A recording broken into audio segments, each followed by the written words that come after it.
siapa yang paling dekat? Itu yang paling dekat tentu saja Malik Mahmud, Menteri Malik. Dato' ini, tapi di pesawat yang mendampingi Wali adalah Gubernur Irwandi dan Malik Mahmud. Itu paling depan. Itu udah pasti. Bang Syarif kemudian di belakang. Dato' ini Mualim itu di belakang semua. Jadi ada dua pesawat. Yang pesawat dengan kode pengenal merah itu naik satu pesawat dengan Wali, yang satu lagi yang biru itu naik pesawat satu lagi. Jadi ada dua pesawat, kira-kira 72 orang lah satu pesawat.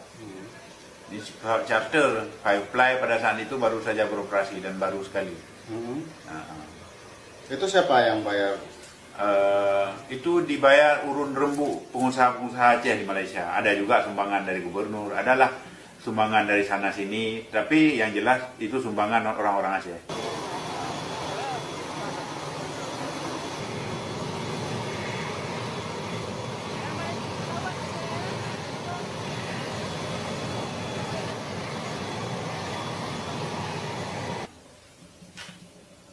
Wali membawa kopornya sendiri? Ya, koper itu berisi dokumen-dokumen pribadi dia, dan saya sempat lihat itu ada semacam ada sebuah perusahaan dia, Doral Investment namanya, kalau tidak salah saya. Itu ada beberapa surat, ada 5 surat yang sempat saya fotokopi bersama Bang Saad itu, Saaduddin Jelikat. Itu ada 5 surat yang kalau tidak salah saya dari Thailand, dari Arab, dan dari berapa. Yang diisi suratnya itu ditulis begini, Her Majesty from Hasan Ditiro. Artinya yang berhormat Pangeran Hasan Ditiro lah begitu. Itu surat dari Thailand sempat saya baca, dari Arab sempat saya baca, ada beberapa. Kebetulan saya yang fotokopikan waktu itu. Oke, ini siapa aja yang penumpang pesawat? Ini Bupati Bang Bus Yusra, yang biasa disebut Bupati itu, mereka dipanggil Bupati dulu. Apakah ini kalangan elit GAM atau? Elit GAM. Ini adalah elit GAM yang ada. Ini Menteri Amir dan ini ajudannya Bandar Polisi Singapura. Menteri Amir itu warganya. Dia kabinet GAM.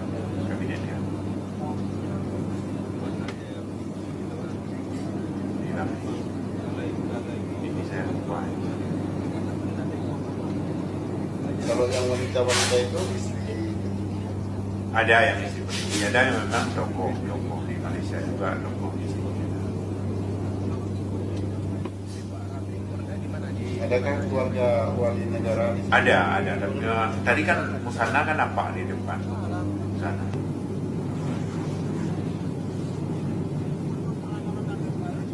Ini ngapain waktu itu wali? Ini kan dia jalan ke depan, kan?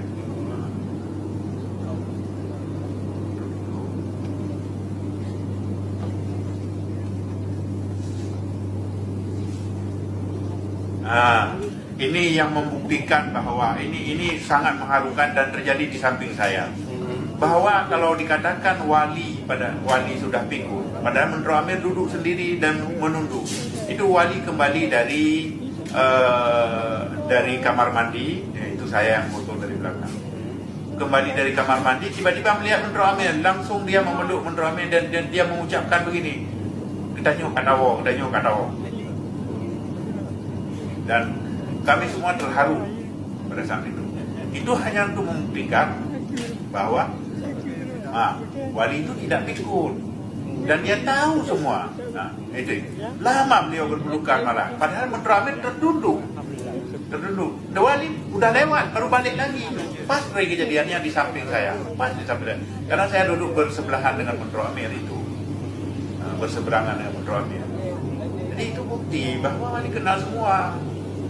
Menteri Amir ini disebut-sebut sebagai penyandang dana perjuangan kebesaran. Jadi keluarga Malik Mahmud Al-Haitan, salah satu pengusaha Aceh yang kaya lah di Singapura. Jadi semua orang-orang GAM dulu kalau ke Malaysia ke Singapura itu ya di rumah dia dan segala macam. Dan orangnya umurnya sudah lebih tua dari dari wali, tapi sangat runut, masih menceritakan berbagai hal. Saya punya beberapa kesan tentang beliau yang beliau ceritakan perbedaan antara Lamteh, ikrar Lamteh itu dengan MOU Helsinki itu. Itu beliau ceritakan menurut saya di suatu sore di lobi. Sempat saya tulis di Aceh di lobi Hotel Concord itu. Bagaimana suasana dalam pesawat itu? Apakah tegang, terharu atau gimana? Tidak. Cuma ya kita kebanyakan karena capek dari tadi malam ya sebagian besar tidur. Makanya pada saat kejadian Wali Memeluk itu ramai yang tidak sempat melihat Wali Memeluk dan yang melihat itu semua menangis. Termasuk saya. Sayangnya dokumen-dokumen saya kan hilang di laptop semua foto-foto itu. Oke, berapa orang wartawan dari Aceh yang diberangkatkan waktu itu? Kira-kira 10 orang, saya nggak terlalu ingat sekali. Tapi kan tidak semua wartawan boleh mengakses kapan saja Wali, tidak. Mereka hanya diberi sesi 1 kali atau 2 kali. Pertama sesi mereka datang, dan kemudian bersesi pernah pada saat Gubernur Irwandi datang. Selanjutnya pada saat putusan UMNO datang itu. Lebihnya enggak. Tapi kalau kami kan memang turun di sana karena untuk membantu publikasi itu. Apakah Wali sempat berbicara kepada media atau membuat pernyataan pers waktu itu? Enggak. Tapi beliau secara sporadis ya siapa yang datang beliau bicara. Dan bicara dengan nada bahagia. Dia sangat senang kan kembali ke Aceh. Sangat terharu dia bilang. Dan dia senang dengan perdamaian itu. Jadi bohong itu satu bukti. Di video itu dengan pertemuan dia dengan Menteri Amir dan apa yang kita lihat dari tatapan mata itu kan itu sebuah bukti bahwa Wali tahu semua proses itu. Kemudian melihat antusiasnya masyarakat menyambut kepulangan ini, apa yang bisa kita katakan? Aduh, saya pada saat itu kan turun di belakang Wali karena saya berada di baris ke-7 di belakang Wali. Ya nggak bisa saya ceritakan bagaimana, semua pada menangis kan. Kita semua menangis melihat bagaimana antusiasme masyarakat. Kemudian Wali yang begitu turun langsung mencium tanah, bersujud di tanah gitu. Dan banyak hal-hal yang mengharukan sekali sehingga kita tidak lagi kita tidak lagi fokus dengan apa tugas-tugas itu, nggak, hampir tidak fokus lagi. Asik kita semua terharu, masyarakat yang begitu ramai, yang berdesak-desakan, yang hampir apa gitu.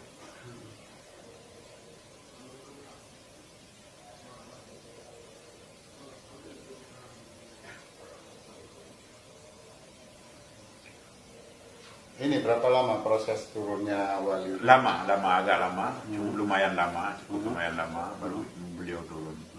Karena mempersiapkan, karena tiba-tiba kan masa itu kan merangsek ke depan, tidak bisa dihentikan. Nah, ini para PAM Surakarsa ini tidak mampu membendung masa, jadi susah. Jadi terakhir tertahan beliau di dalam. Oke, itu waktu rombongan itu 2 pesawat. Apa yang memisahkan ini pesawat dengan Wali Nanggro dan yang bukan? Nggak ada sebenarnya. Tapi kan begini, waktu kita buat manifest itu, saya bersama Suparta kan mendapat arah-arahan. Maksudnya begini, ini yang harus kemari, ini yang harus kemari, ini yang harus kemari. Cuman ada beberapa keistimewaan yang saya minta, misalnya wartawan, bahwa misalnya seperti wartawan TV itu kan mereka harus di pesawat ini. Jadi kadang-kadang ya kita geser yang kita anggap misalnya menurut mereka, oh ini bisa digeser ke pesawat kedua. Sempat juga sih ada sedikit kekecewaan mereka yang tidak satu pesawat dengan Wali dan lain sebagainya. Tapi itu kan hal yang wajar kan. Seandainya Wali itu masih hidup dan mengetahui kondisi Aceh sekarang ini, kira-kira sangat marah beliau. Saya yakin sangat marah beliau. Jadi begini yang harus kita lihat. Apa yang dapat kita lihat dari seorang Hasan Diro? Dia datang dengan pendidikan yang sangat mapan, dengan kehidupan yang mapan, keluarga yang mapan, dan punya 1 anak, 1 istri. Dan kehidupan yang mapan itu dia tinggalkan semua. Sampai akhir hayatnya tidak menikah lagi, apalagi punya anak. Hidup sederhana, tidak lagi dia manfaatkan semua yang dia punya dengan gelar dan dia punya, hanya kecuali untuk memperjuangkan Aceh Merdeka itu.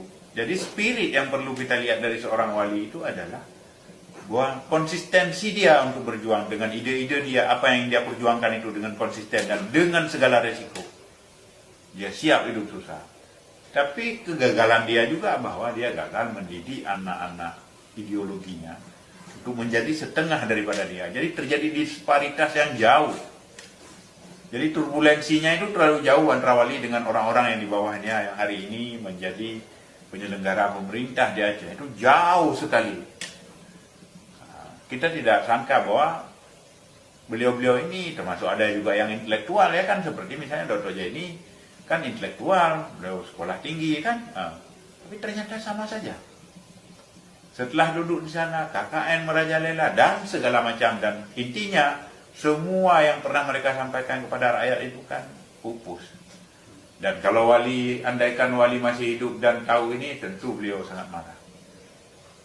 Kalau untuk ideologinya sendiri kira-kira apakah akan berapa tahun lagi, berapa puluh tahun atau berapa ratus tahun lagi akan bertahan ideologi? Saya pikir begini, etno-nasionalisme Aceh itu kan begini.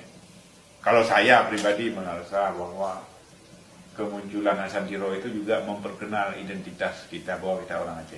Orang Aceh itu sadar bahwa pernah punya sejarah gemilang dan lain sebagainya. Ini kan yang menyebabkan kita terus bertikai, terus merasa bahwa kita bagian lain daripada Republik Indonesia dan lain sebagainya, sehingga ada berbagai macam itu. Tapi saya kira dengan zaman digital seperti ini, mungkin hal-hal seperti ini dengan mudah akan melebur dan orang-orang akan ingin tidak hanya pada etno-nasionalisme. Saya pikir globalisasi itu akan mungkin pada tataran kelas menengah ke bawah itu ada, tapi perkembangan terpelajaran anak sekarang saya lihat sudah mulai, mereka malah tidak tahu. Malah mereka anak-anak sekarang itu kalau kita tanya siapa Hasan Tiro dan siapa Teuku Siddi Tiro pun tidak tahu dia, banyak yang tidak tahu. Dan ini kegagalan pemerintah Aceh untuk merawat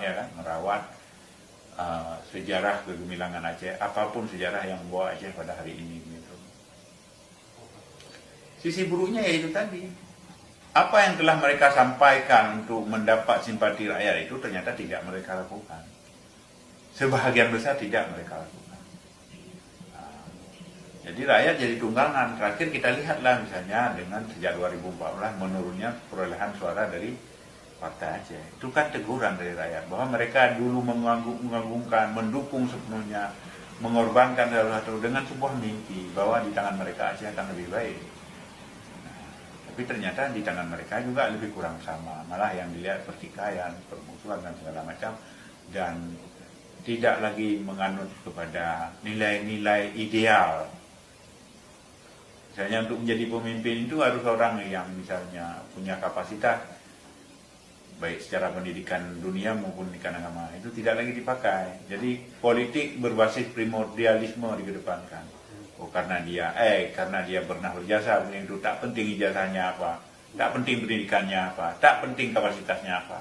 Bagaimana mungkin orang akan mengurus orang ramai kalau kapasitas pribadinya aja tidak ada?